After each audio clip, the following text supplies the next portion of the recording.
Greetings, users and programs. This is Etari Living Sacrifice, and today we're going to look at the 2026 roadmap for STFC. And if you hear noises going on in the background, it's because I am one of the few players that play this game, maybe the only streamer that plays this game that has their sound effects on.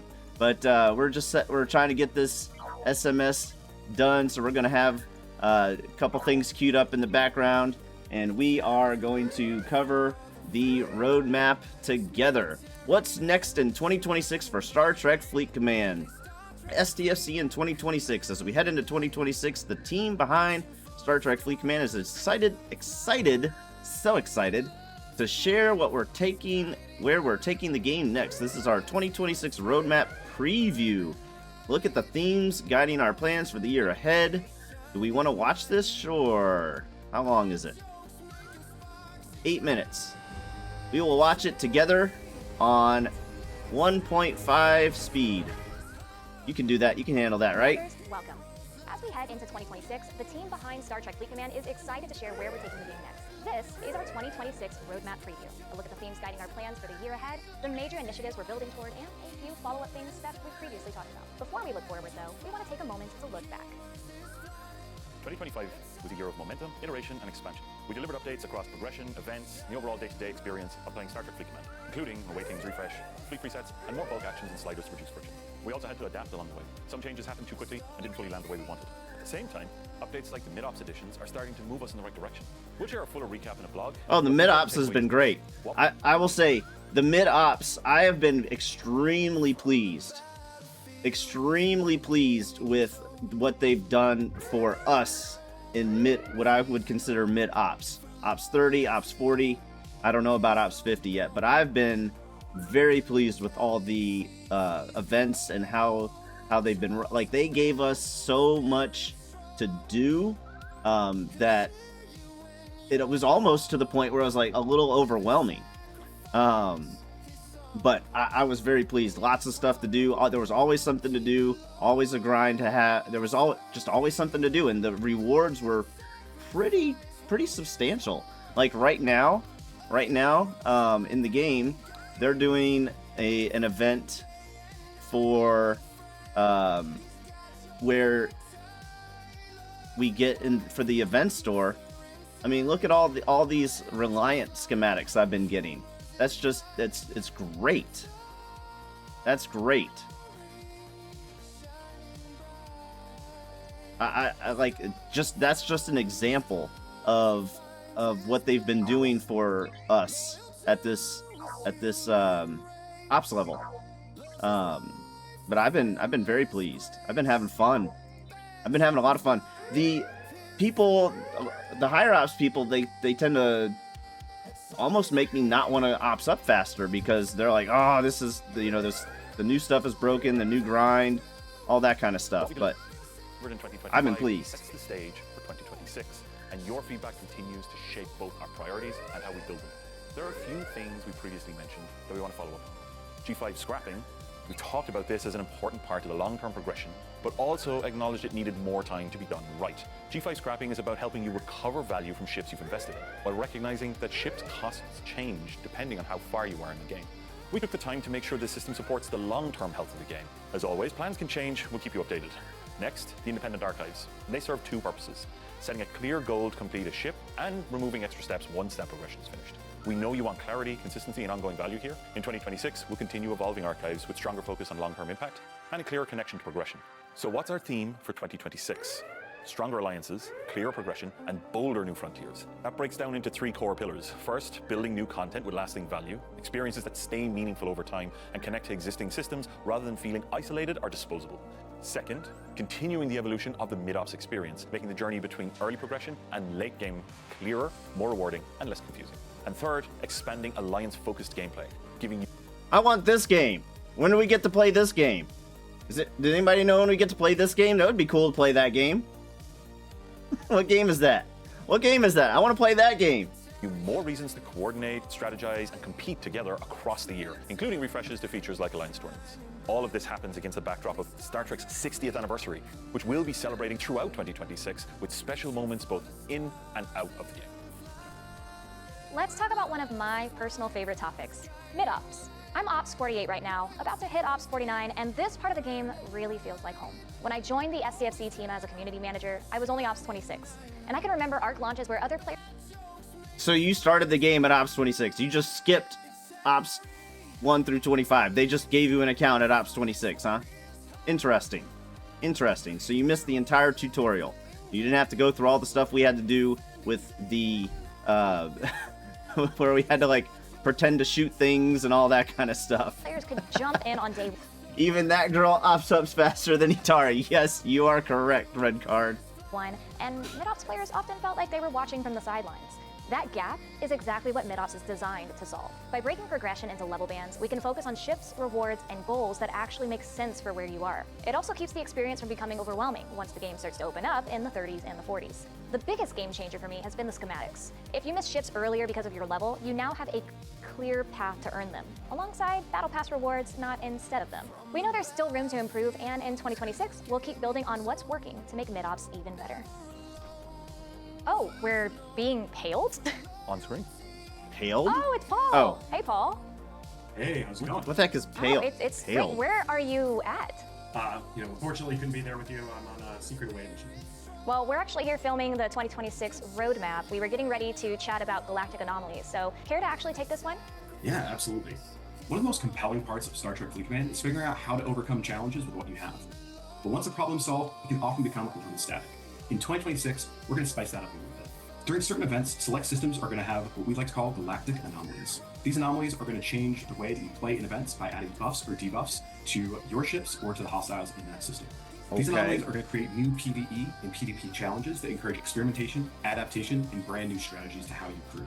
Some are going to make you rethink how you use your usual crews, which damage types you're going to bring, or the risk-reward balance, and how you approach specific regions of space. We'll share more details closer to launch, including how anomalies are going to appear on the galaxy map and what rewards are going to be tied to mastering them. Okay. Thank you, Paul. We'll check back in with you later. In 2026, Why was the we're exploring jellyfish planetary flying bases, backwards? Great player-owned question. colonies that give you a fully customizable station-like location on a planet's surface. Planetary bases offer a distinct progression path with powerful permanent buffs alongside a creative customization that lets you shape and showcase your own world. You'll generate new planetary resources over time and expand your base, unlock new buildings, Wait, what? and invest your distinct. Check in with you later. In 2026, we're exploring planetary bases, player-owned colonies that give you a fully customizable station-like location on a planet's surface. Planetary bases offer a distinct progression path with powerful permanent buffs alongside a creative customization that lets you shape and showcase your own world. You'll generate What do y'all think of that? I like the idea, but if it's just a second station, huh? Let's see how it works. new planetary resources over time and expand your base, unlock new buildings, and invest in specialized structures that enhance your fleet and economy. They're also designed as social space. If it's just more of the same and it's just a second station that you have to build as well as your station, it's just more of the same. Not necessarily a bad thing, but let's see if there's any ingenuity or let's just see if there's any ingenuity behind this. Originality. This is to visit other commanders, support Alliance members, and show off your achievements. 2026 marks the 60th anniversary of Star Trek, and we're celebrating both the legacy and what comes next. After bringing the motion picture and feature to the galaxy, we'll be jumping forward in the timeline with Star Trek Starfleet Academy. You can expect new story-driven content and gameplay that connects naturally into the Star Trek Fleet Command progression. We'll also revisit familiar favorites like Voyager and Strange New Worlds, and continue expanding our animated shorts that explore Fleet Command's original characters. Alongside everything new, we're continuing to invest heavily in quality of life. From bulk actions and sliders to performance and stability improvements, quality of life is not an afterthought. We know when things feel slow, clunky, or overly complex, and we're committed to making the game smoother throughout 2026. I believe him this time. I believe him. This time, I believe him. 100%. You heard it. You heard it. You heard it here. Etari 100% believes it. Social gameplay is going to be important in 2026, so as we think about Alliance participation and the Veil, let's check back in with Paul, see how things are going. Thanks, Connor. Alliance and social gameplay is one of our biggest focus areas for 2026. With G7, commanders gain access to the Veil, the first permanent shared space where players from multiple servers can come together. In 2026, we're going to be introducing open armadas into the Veil. These are going to be always available cooperative PvE challenges that are designed for G7 commanders, letting you team up beyond Alliance boundaries to tackle high-powered targets in progress together. We're also introducing a refresh to Alliance turn. How does that work when you don't care about the other guy on the server and you start an armada, but then somebody could kick you, like, and you have to be like the strong, you either have to be the person starting the armada to get a guaranteed spot or make friends cross server? How does that work? Open armadas suck? I heard you like stations, so we put a station on your station so you can station while you station. Hey, you all remember this?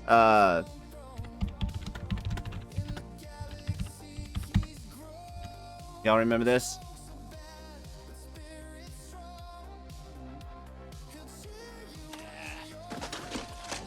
Let's see if I can find it. Their name is Station. Ah. Station! Yeah, there we go. Their name is Station.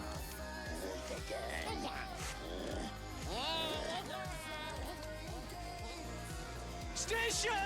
What are you doing? Their name is Station. Dudes! This is no time to be playing games!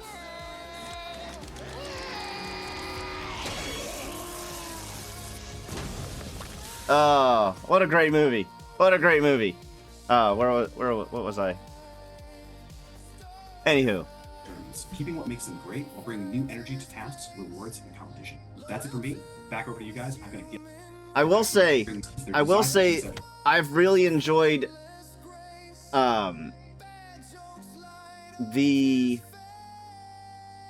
when I hit Ops 42, I could do 10k tasks, and from what I understand, talking to some of the other guys in our alliance that are still Ops 30, they can do some 10k tasks now. There's far and few between. It's literally just the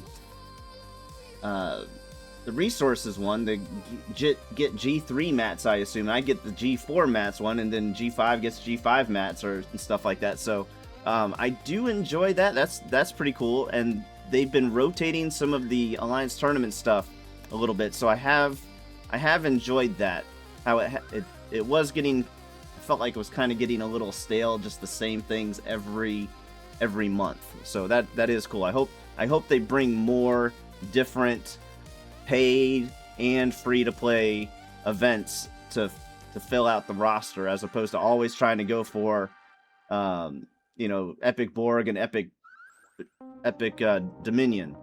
That would be great to have more different things to do. Commanders, letting you team up beyond Alliance boundaries to tackle high-powered targets in progress together. We're also introducing a refresh to Alliance tournaments, keeping what makes them great while bringing new energy to tasks, rewards, and competition. That's it for me. Back over to you guys. I'm going to get back to my mission. Oh, looks like we lost Paul. Well, I'm looking forward to reading that mission debrief later. Something I'm excited to share, and this is early, is Dreadnoughts. Dreadnoughts are a new class of ship designed to give players system-level influence. They don't replace your fleet, they complement it and offer a new type of power and presence. They represent a major evolution in your agency in the game, and while we're still very early in development, the potential here has the team incredibly excited. We'd love to hear your ideas as this feature takes shape, because as I said, we are very early in this development. It's no secret that community is the heart and soul Can you attack each other's dreadnoughts? of Star Trek Fleet Is that like a fleet carrier ship that holds all of your ships, and then it's like a floating station, a moving station? Command in your alliance, at meetups, and across entire servers. In 2026, we're strengthening that community through more structured events, better recognition, stronger feedback loops, and more opportunities to participate together. We're also expanding creator programs, in-person moments, and celebrating some Star Trek holidays like First Contact Day and Star Trek Day in much bigger ways. So keep an eye out for those. And to close, I probably would have gone on, if they hadn't sold out so fast, I probably would have gone on the Star Trek cruise just to check it out. 2026 is Meet some all about folks. making Star Trek Fleet Command feel more connected, more intentional, and more exciting to experience together. We'll be sharing deeper dives, previews, opportunities for feedback as these initiatives and projects start to take shape. True to Star Trek, the final frontier is always expanding, and we're looking forward to exploring it together. Live long and prosper. All right. Fantastic.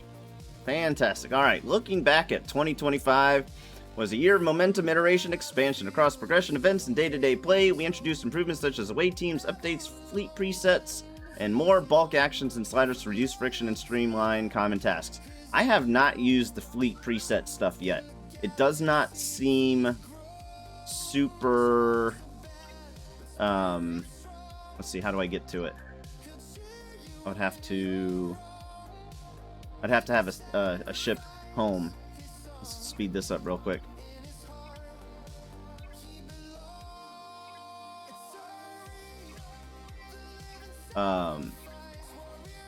There's just it's only I only have access to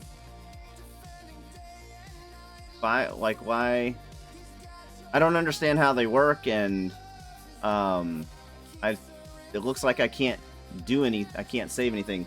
It's handy. Fleet presets are money. Would be great for arenas. Single setup for all your crews and ships, right? It would be great, but I don't think I have access to it yet. I don't have one, so I have to pay for it. Okay, so that makes sense why I haven't used it yet. That makes sense why I haven't used it yet. All right. We delivered in 2025 helps us the stage for 2026. G5 scrapping. Last year we shared that G5 scrapping is an important part of progression, but also that it needed more time to ensure it supports long-term health of the game. Our goal is to help you recover meaningful value from resources invested in the ships as you move deeper into later game progression, while recognizing that ship costs change depending on how far into the game you are. We continue to stay on that track for release, and we'll keep you updated as we get closer to bringing it live in-game. I don't understand enough about programming and long-term behind-the-scenes stuff to know why that is such a point of contention, or why it's such a hard thing to put into effect. I don't understand. Why is that such a hard thing to implement? The Independent Archives also serves two purposes. They also set goals around completing a ship, and they aim to reward completion by reducing repeated steps to gain benefits from that loop. We know you want ongoing value, clarity, and consistency here. In 2026, we'll continue evolving how archives fit into your experience, with focus on a long-term value and clear connection to broader progression. It's game balance and economy versus profit. That makes sense, but I still don't understand how it's so hard. But I'm not a spreadsheet kind of guy, so I will not be somebody who thinks long and hard about that. Following up from our update from mid-February, we made a number of changes to improve the performance and play experience, resolve several consistent issues, including getting stuck in the preparing screen. Yes, I will say for the first 3 to 6 months, maybe even longer, of me playing the game, on my phone when I would do my morning polls, almost every day I would do these claims, and I'd go through this whole bottom tab. I'd go through the whole bottom tab, and then I'd go to back out, and the game would crash every morning. That doesn't happen anymore. So, good, yay for them. Yay for them. Let's see here. Ships getting stuck heading into arenas. I never dealt with that. The veil or wave defense, that I definitely felt many times when I first got into the waves. Started rolling out early client improvements aimed at tackling the lag. I still get a lot of lag, but definitely all the other stuff that they mention here. The wave defense one, I have not had problems getting in and out of wave defenses in quite some time, and I didn't even notice when it stopped happening. So that's good. That's a good thing. Stronger alliances, clearer progression, and bolder new frontiers. New content with lasting value. You want to build new experiences that remain meaningful, longer, and connect into existing systems rather than feeling disposable or isolated. Absolutely. Like the Stella. The Stella is only good for the Stella. All that research is mostly only good for the Stella. What's the point of doing it if you... there's a lot of ships you could just skip other than having them put into the archive. Mid-ops experience evolution. Doing your work on making your journey, early progression, and late game feel clearer, more rewarding, and less confusing. Your feedback has been essential. Keep it coming. We're building more alliance-focused gameplay. We're building more reasons to coordinate, plan strategy, and compete together across the year. You'll see this in events and challenges, and you'll see this us refreshing the key features like alliance tournaments over 2026. That is a big part of what I like about this game. Is doing stuff with my alliance and doing stuff with the team. I love alliance tournaments. I love incursions and just the camaraderie that it builds and the competition that it builds.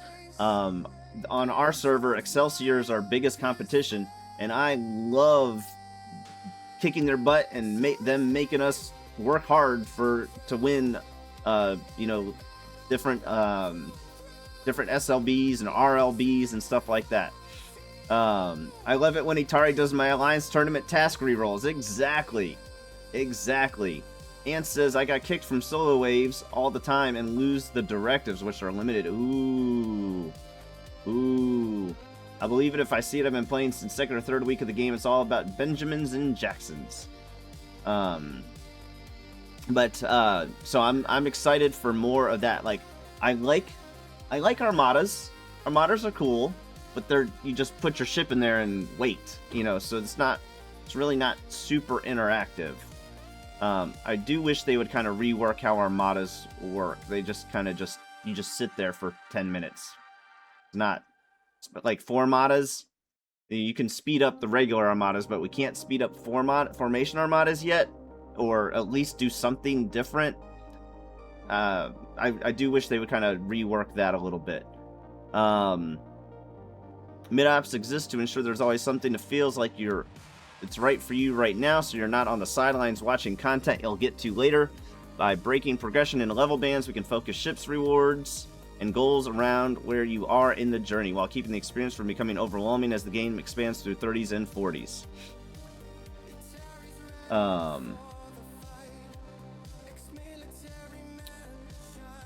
Let's see here. Galactic Anomalies, dynamic PvE challenges. We're introducing an initiative we're calling Galactic Anomalies. A core part of the fleet command is defining strategy to overcome the obstacles. An obstacle with what you have, but once the challenge is solved, it becomes static. In 2026, select star system will have something that will sometimes be affected by temporary modifiers. Okay, they're going over the stuff they went over in the video. So, from what I understand, the higher ops are already kind of dealing with this with there's like a rotating hostile that changes either every week or every 3 days or something like that. But that could be interesting to have a new puzzle to solve every week, as long as it's not too often, to where you can't just jump in and complete it. As long as it's not every day, that would be too much. Or if it's like a week-long event, that could be cool. A week-long event that you can complete in a day, not a week-long event that it takes a week to complete. Because as much as we love playing the game, we don't want our entire lives to be centered around one game. In 2026, we're exploring player-owned colonies with planetary bases. I am very interested about that. How you can make it, the cosmetic features, I'm hoping it's not too much where you have to pay if you want it to look like this, but, some pay to have a really cool looking base. Totally understand why they might have that. But that could be really cool. I have not started watching this show yet. I typically don't watch Star Trek shows anymore until all the episodes are completely released, so that way I don't watch a season, wait a year, and be like, I don't remember anything that happened last season, then I gotta start all the way over at the beginning.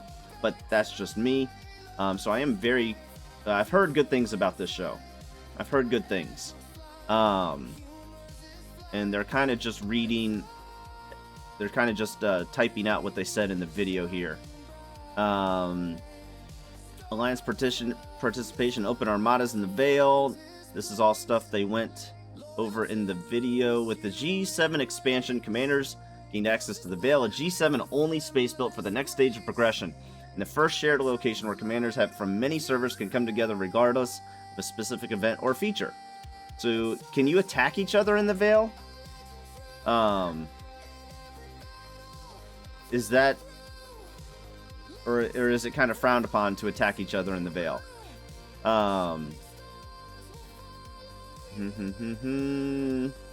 It's this show is Star Trek 90210. Ah, gotcha. Okay. Dreadnoughts, early exploration of system level influence. Finally, want to share an early look at something we're exploring, Dreadnoughts. It would be cool if, like, they had something that had automatic defenses to where this is our territory, this is our system, and if you want to come in this system, you're going to have to come in as an alliance to be able to defeat our defenses or something like that. That could be interesting. Like an alliance. Trying to figure out how that would be different than just the current territory defense things, though. I'm not a huge fan of just sitting there waiting an hour while so that I complete an SMS and my ships just sit there for an hour. Because for the other alliance to come in, it's almost like a declaration of war. So it could be interesting. We'll see what happens there. And then, hey, go hang out with each other, touch grass and meet each other, shake hands and all that kind of stuff. So that is the roadmap for 2026. What do y'all think?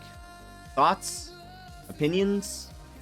What are you most excited about? What are you most like, oh god, this is going to suck? What are you leery about? What are you excited about? What are y'all's thoughts? I feel like I don't know enough about the game to really give too much of an opinion because I'm still mid-ops, but all I can really give my opinion on is the mid-ops stuff. And a lot of the stuff they talk about doesn't really make sense to me until I see it in action. That's the roadmap. Thanks for hanging out, y'all. As always, give it a big thumbs up, subscribe, follow all that cool stuff you do on whatever platform you're watching on, and we will see you on the next one. And remember to keep moving forward!